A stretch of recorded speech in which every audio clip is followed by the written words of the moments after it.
এই বাবু শোনো না। বলো পাগলি। সবসময় আমাকে এইভাবে আদর করবে তো কলিজা? আমার জান পাখিটাকে আমি কতটা ভালোবাসি তুমি জানো পাগলিটা? আমার না অনেক ভয় হয়, মনে হয় আমি তোমাকে হারিয়ে ফেলবো জানটা। কেন কলিজা এমনটা মনে হয় কেন? আমি কি তোমাকে কম ভালোবাসি বলো? বেবি, ওই জন্য না তো, আমি তো জানি তুমি আমাকে কত ভালোবাসো। আমি যখন তোমার কাছে আদর চাই তুমি তখনই আমাকে আদর করে দাও। তাহলে এমনটা ভাবো কেন কলিজা? এখনো কি তোমাকে আদর করে দিতে হবে জান পাখিটা? এই না প্লিজ, দুষ্টুমি করো না। এখন একটু আগে না তোমাকে আদর দিলাম, এখন কিন্তু আমি আর গোসল করতে পারবো না সোনা। ওকে করব না, কিন্তু এইভাবে তোমাকে ধরে রাখতে পারি তাই না? হ্যাঁ রাখো। আচ্ছা শোনো না। আরে পাগলি বলো, আমি শুনছি তো। কি হয়েছে বলবে তো? তোমার কিছু চাই নাকি এমন কিছু হয়েছে যেটা আমাকে বলতে পারছে না জানটা? বললাম তো আমার প্রচন্ড পরিমাণে ভয় হয়, মনে হয় তোমাকে হারিয়ে ফেলবো। কলিজা, তুমি আমাকে কখনো ভুলে যাবে না তো? তাহলে কিন্তু আমি সত্যি মরে যাব। তোমাকে ছাড়া আমি না একটা দিনও কল্পনা করতে পারি না। শোনো, তুমি ভুলেও অন্য মেয়েদের দিকে তাকাবে না, কেমন? আরে বাবা তুমি এমনটা ভাবো কেন? কি হয়েছে সেটা তো বলো। আর তুমি বারণ করেছো, আমি তেমন কোনো কাজ করেছি কলিজা? করনি, তারপরও আমার ভয় হয়। সবসময় মনে হয় তুমি আমার থেকে হারিয়ে যাবে। কিন্তু কেন সেটা তো বলবে। তুমি খেয়াল করনি কলেজের সব মেয়েগুলো কেমন করে তোমার দিকে তাকিয়ে থাকে? তার উপর কলেজের ম্যাডামগুলো পর্যন্ত তোমাকে পছন্দ করে। সেদিন বিয়ে বাড়িতে যখন দেখলাম মেয়েগুলো হা করে তোমার দিকে তাকিয়ে আছে, আমার খুব রাগ হচ্ছিল জানো। মনে হচ্ছিল শাকচুন্নিগুলোকে কষিয়ে কয়েকটা লাগিয়ে দেই। ওদের কত সাহস আমার বরের দিকে তাকায়, আমার বরটাকে শুধু আমি দেখব। হয়তো আমি বাজে দেখতে, বাজে বলে এভাবে তাকিয়ে থাকে। আরে বাবা না, তুমি বাজে দেখতে হবে কেন? আমার বরটা কতটা কিউট হ্যান্ডসাম তুমি জানো। এখনো যদি তুমি বলো তোমার বিয়ে হয়নি, তুমি সিঙ্গেল, তাহলে যে কোনো মেয়ে তোমার সাথে রিলেশনে যেতে রাজি। এমনকি তোমাকে বিয়ে করে নিতেও পিছু পা হবে না। আর বলছো তুমি দেখতে খারাপ? তুমি জানো তোমার এই হ্যান্ডসাম কিউটনেস দেখে আমি তোমার প্রতি ফিদা হয়ে গেছিলাম, তাই বিয়েতে হ্যাঁ বলে দিয়েছিলাম। ও, তার মানে বিয়েটা তোমার জন্য হয়েছে তাই তো? আমি তো ভেবেছিলাম তুমি যে সুন্দরী দেখতে আর যে পরিদের কিউট, তাতে কখনোই আমাকে বিয়ে করতে রাজি হবে না। আর তুমি তো জানতে আমি অনেক দুষ্টু টাইপের, তাহলে কি করে এত সহজে বিয়েতে রাজি হলে? আমি তো তোমাকে যখন প্রথম দেখে এসেছিলাম, বাসায় আসার আগেই আব্বুকে বলে দিয়েছিলাম হয়তো তুমি আমাকে পছন্দ করবে না, তাই মনটা খারাপ হয়ে গেছিল। আশ্চর্যের বিষয় কি জানো, তুমি নাকি নিজেই বিয়েতে হ্যাঁ বলে দিয়েছো।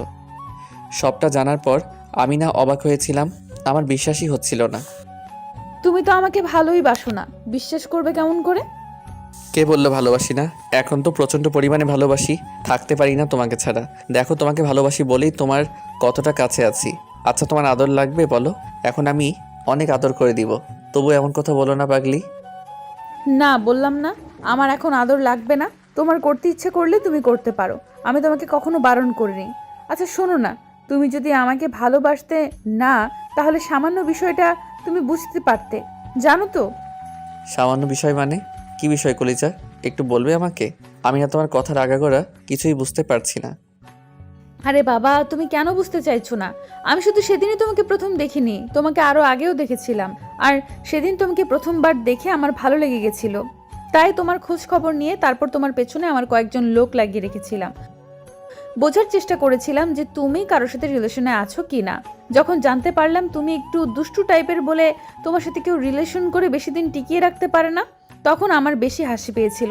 ভেবেছিলাম তোমাকে লাইফ পার্টনার করে নিব। তার আগেই অনেক বেশি ভালোবেসে ফেলেছিলাম, এত বেশি ভালোবেসেছিলাম যে তোমাকে একটা দিন না দেখে থাকতে পারতাম না। ওই জন্যই তো আমার পুরো ঘর ভর্তি শুধু তোমার ছবি ছিল জানো। রাতে ঘুমাতে যেতাম তোমার ছবিটা দেখে, আর সকালে উঠেও তাই করতাম। তাহলে তুমি আমাকে কেমন ভালোবাসলে বলো, সেটা বুঝতেই পারলে না। কি বলো? আমি আর কিছুই জানি না।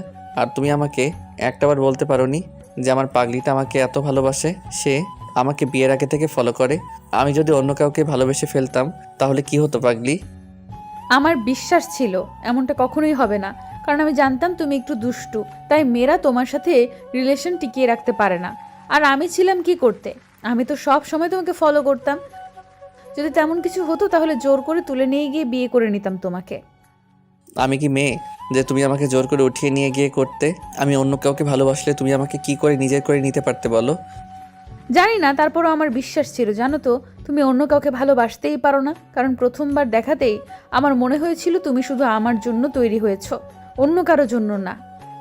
তাই যখন অন্য মেয়েগুলো তোমার দিকে তাকিয়ে থাকতো, তোমার গায়ের উপর ঢলে পড়তো না, তোমার সাথে কথা বলার চেষ্টা করতো, তখন আমার প্রচণ্ড পরিমাণে রাগ হতো, মনে হতো সবগুলোকে খুন করে ফেলি। তাহলে একটাবার বলতে কেন পারোনি তুমি আমাকে এতটা ভালোবাসো, এতটা বেশি নিজের লাইফে যাও? যদি ভুলবশত আমি কাউকে নিজের লাইফে জড়িয়ে ফেলতাম, তাকে বিয়ে করে নিতাম, তখন কি করে পারতে আমাকে আপন করে নিতে? আমি তো বললাম আমার বিশ্বাস ছিল এমনটা হবে না, তাই আব্বুকে আগেই বলে রেখেছিলাম আমি একটা ছেলেকে পছন্দ করি। আব্বু খোঁজ খবর নিয়ে যখন জানতে পারে তুমি ছেলে হিসেবে খারাপ না, আর তোমার আব্বু অনেক একজন সম্মানীয় লোক, তখন আব্বু কোনো বারণ করেনি আর আমাকেও কিছু বলেনি, উল্টো তোমার আব্বুর সাথে যোগাযোগ করে। তখন আমি জানতে পারলাম তোমার আব্বুর সাথে আমার আব্বুর বিজনেসের ক্ষেত্রে বেশ কয়েকবার কথা হয়েছে। আব্বু তোমার আব্বুর সাথে কথা বলে বিষয়টা খুব তাড়াতাড়ি ঠিক করে ফেলে। কিন্তু তুমি জানতে না যে আমাদের দিক থেকে সম্পর্কের বিষয়টা আগে এনেছিল। তোমাকে আমি বলতে বারণ করেছিলাম আর আঙ্কেলকে বলেছিলাম তোমাকে যেন কিছু না বলে। তাই আঙ্কেলও তোমার বিয়ের জন্য আমাকে দেখাতে এনেছিল আর তুমি ভেবেছিলে সবটাই অ্যারেঞ্জ ম্যারেজ, কিন্তু আমি তো সবটা প্ল্যান করেই করেছি। তুমি এইটুকুও জানতে পারলে না? জান, তুমি দেখতে যতটা সহজ সরল আর শান্ত, তার থেকে অনেক বেশি চালাক আছো জানো। চালাক আছে কিনা জানি না, তোমাকে পাওয়ার জন্য এইটুকু প্ল্যান আমাকে করতেই হয়েছে। এতে তুমি আমাকে যাই বলো। তাহলে তুমি ভয় কেন পাও কলিজা? তুমি যখন আমাকে এত ভালোবাসো, তারপর আবার এখন বিয়ের পর থেকে আমি তোমাকে ভালোবাসতে শুরু করেছি। তুমি তো জানো আমি কাউকে ভালোবাসতাম না, তাই তোমার মায়ায় খুব সহজে আটকে পড়েছিলাম। আর এত তাড়াতাড়ি তোমাকে নিজের থেকেও বেশি ভালোবেসে ফেলেছি। বুঝতে পেরেছি বিয়ের পরও কাউকে ভালোবাসা যায়। তাহলে তুমি ভয় কেন পাও? আমি তো বলছি আমি কখনো তোমাকে কষ্ট দিব না। আর এখন তো আমি তোমার বর, তাহলে আমি তোমাকে কি করে ছেড়ে যাব? এসব কথা তুমি কেন ভাবো পাগলি? ওই বললাম, শাকচুন্নিগুলো যখন তোমার দিকে তাকিয়ে থাকে তখন আমার বেশ ভয় লাগে। মনে হয় ওরা তোমার দিকে নজর দিলে আমি তোমাকে হারিয়ে ফেলবো। তাহলে কি ওরা তোমার বরের দিকে তাকাবে না, নাকি ওরা চোখে চশমা পরে থাকবে বলো? আমি অত কিছু জানি না। আমারে কিউট বরটার দিকে কেউ তাকাবে না, না হলে আমি সবাইকে খুন করে ফেলবো। তুমি ওদের বলে দিবে ওরা যেন ভুলেও আমার কলিজার দিকে না তাকায়, তাহলে কিন্তু আমি সত্যি উল্টাপাল্টা কিছু করে ফেলবো। জান, তোমাকে নিয়ে তো আর পারা গেল না। তাহলে তো মেয়েদের মতো আমাকেই বোরকা পরে বের হতে হবে, যেন কেউ আমার দিকে তাকাতে না পারে। আমি অত কিছু জানি না, আমার না খুব ভয় হয়। আর তুমি বলো, আমার কষ্ট হলে তোমার কষ্ট হবে না? কলেজে তুমি প্লিজ একটু মেয়েদের থেকে দূরে থাকবে আর ওদের সাথে কথা বলবে না, কেমন? কিন্তু অফিসে তো আমাকে অনেক মেয়েদের সাথে কাজ করতে হয়, সেখানে আমাকে কথা বলতে হয়, তাই না? আর তুমি তো জানো এখন আমি অফিসের এমডি, তাহলে সেখানে আমি কথা না বলে কাজগুলো করব কিভাবে জানটা? আমি এত কিছু জানি না, তুমি ওই মেয়েগুলোর থেকে দূরে থাকবে, তাহলে আমার ভয়টা কেটে যাবে। আরে বাবা, আমি তো তোমাকে ভালোবাসি, তাই না বলো? তাহলে তোমার ভয় লাগবে কেন? আমি না জীবনে কখনো কাউকে ভালোবাসিনি। আমার বউটাকে প্রচণ্ড পরিমাণে ভালোবাসি, তাকে ছেড়ে অন্য কোনো মেয়ের দিকে আমি নজর দিব কেন?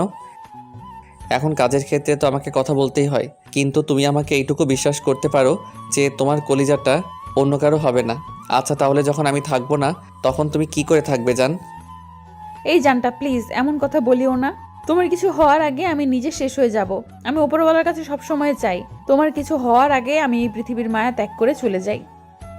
পাগলি, একদম এসব কথা বলবে না। তুই জানো না আমি কতটা ভয় পাই তোমাকে ছেড়ে, যেখানে একটা দিনও থাকতে পারি না। তুমি বাবার বাড়ি চলে গেলে আমি তোমাকে ছাড়া যেখানে একটা মুহূর্ত কাটাতে পারি না। আর তুমি আমাকে ছেড়ে কোথাও গেলে আমি কি করে থাকবো বলো? কিছু হবে না তোমার। তাহলে তুমি এমন কথা বলো কেন? এসব কথা ভুলেও বলবে না, তাহলে আমি অনেক কষ্ট পাবো জান। ওকে বাবা, বলবো না। এখন চুপচাপ থাকো তো, আমাকে একটু আদর করতে দাও। আমি বুঝতে পারছি তোমাকে এখন আদর না করলে এসব উল্টাপাল্টা কথা বলা বন্ধ হবে না, তাই তো? ঠিক আছে, কিন্তু তুমি বেশি দুষ্টুমি করবে না, কেমন? না হলে আবার দুপুরের মতো উল্টাপাল্টা কিছু একটা হয়ে যাবে সোনা। বলে তো তোমার সাথেই হবে, অন্য কারোর সাথে তো নয়। এখন চুপচাপ থাকো তো একটু। নীলাদ্রি চুপ করতেই আকাশ শাড়ির নিচ দিয়ে ওর পেটের উপর 2 হাত রেখে ওকে শক্ত করে জড়িয়ে ধরে, চুলের নাক ডুবিয়ে দিল। আকাশ নীলাদ্রির কোমর ছাড়িয়ে চুলগুলোর উপর প্রচন্ড পরিমাণে দুর্বল, তাই প্রত্যেকদিন ওর চুলের মধ্যে নাক ডুবিয়ে দিয়ে চুলের ঘ্রাণ নিবে আর ওর ঘাড়ে আস্তে আস্তে আদর করতে করতে ওকে উত্তেজিত করে তুলবে। আকাশ নীলাদ্রির ঘাড়ে কিস করছে, তখনও বলল, জান, আচ্ছা শোনো না। কি হয়েছে বেবি? আচ্ছা জান, আমরা বেবি নিব না? নিব তো অবশ্যই নিব, অনেকগুলো ভেবে নিব কলিজা। কবে নিব তাহলে? খুব শীঘ্রই, কিন্তু তোমার তো এখনো পড়ালেখাটা শেষ হয়নি, তাই ভেবেছিলাম তোমার অনার্সটা কমপ্লিট হলে আমরা বেবি নিব। আমাদের বিয়েটা 6 মাস হয়ে গেল, এখন অবধি আমি কাউকে কিছু বলতে পারিনি। সবাই আমাকে বলে আমাদের পুচকু কবে আসবে। আব্বু আম্মু পর্যন্ত জিজ্ঞেস করে কবে তারা দাদা দাদির ডাক শুনবে। আমি কি বলবো বলো? আমার তো প্রচন্ড পরিমাণে লজ্জা লাগে এসব কথা বললে। কেন তুমি ওদের বলতে পারোনি খুব শীঘ্রই হবে? আর এত লজ্জা পেলে যখন বেবিটা নিতে যাবে তখন কি করে হবে সোনা? আমার না প্রচন্ড লজ্জা লাগছিল যখন আম্মু সেদিন বলছিল, তখন আমার মনে হয়েছিল আমি লজ্জায় শেষ হয়ে যাব। এখন একটা কথা সবার সামনে বললে কেমন লাগে বলো? আম্মু বললে লজ্জা লাগছিল, তাহলে এখন তুমি বলছো তাতে লজ্জা লাগছে না পাগলি? হ্যাঁ, তা তো লাগছেই। তোমার সামনে বলতে আমার কেমন কেমন যেন লাগে, গায়ের মধ্যে শিরশির করে। তাহলে থাক, আর বলতে হবে না। তুমি চুপচাপ থাকো তো, আমি তোমাকে একটু আদর করে দেই, কেমন? বাবু শোনো না, আরে কলিজা বলো না। বলছিলাম কি, আমার না খুব শীঘ্রই আম্মু ডাক শুনতে ইচ্ছে করে। আমার প্রত্যেকটা বান্ধবীর একটা করে বেবি আছে। পুচকুগুলো ওদের কত সুন্দর করে আম্মু বলে ডাকে। তুমি দিবে আমাকে একটা বেবি? আমার খুব ইচ্ছা আম্মু ডাক শোনার। বেবি নিতে গেলে তো অনেক কষ্ট করতে হয়, আর একটা বছর দেরি করতে হবে। এত তাড়াতাড়ি কিছুই হবে না সোনা, অনেক দিন তোমাকে আদর করতে হবে, আর রোম্যান্স অতিরিক্ত করতে হবে, তাতেই তো তুমি আম্মু হতে পারবে। যা করা লাগে করবে, তারপরও আমি আম্মুর ডাক শুনবো। যত কষ্ট করতে হয় করবে, দরকার পড়লে আমাকে অনেকবার আদর করবে। তারপরও আমার বেবি চাই। আমি অত কিছু শুনতে চাই না। তুমি আমাকে দিবে কিনা বলো, না হলে আমি কিন্তু কান্না করে দিব। তুমি এত বড় একটা মেয়ে হয়েছো, কিন্তু এখনো তোমার বাচ্চাটা চাইনি পাগলি। তুমি আমাকে যা বলার বলো, আমি তো তোমার পাগলি। তোমার যা ইচ্ছা বলতে পারো, তাতে আমার কিছু যায় আসে না। তুমি এখন আমাকে আদর করবে। আমার খুব শীঘ্রই বেবি চাই। আচ্ছা ঠিক আছে, আমার দিকে তাকাও। নীলাদ্রি আকাশের দিকে ঘুরল। লজ্জায় ওর পুরো মুখটা টমেটোর মতো লাল হয়ে গেছে। আকাশ দেরি না করে নীলাদ্রিকে কোলে উঠিয়ে নিল। সাথে সাথে নীলাদ্রি ওর গলাটা জড়িয়ে ধরে বুকে মুখ লুকালো। এই যে ভাইয়া এবং আপুরা, আপনাদের আর দেখার দরকার নেই। এরপর কিছু ঝামেলা হলে তাতে আমাদেরকে দোষ দিতে পারবেন না। আমাদের ভিডিওটি কেমন লেগেছে তা কমেন্ট করে জানাতে ভুলবেন না। আর ভিডিওটি যদি ভালো লেগে থাকে তাহলে একটি লাইক করুন আর সাবস্ক্রাইব করে আমাদের পাশেই থাকুন। ধন্যবাদ সবাইকে আমাদের পাশে থাকার জন্য। আল্লাহ হাফেজ।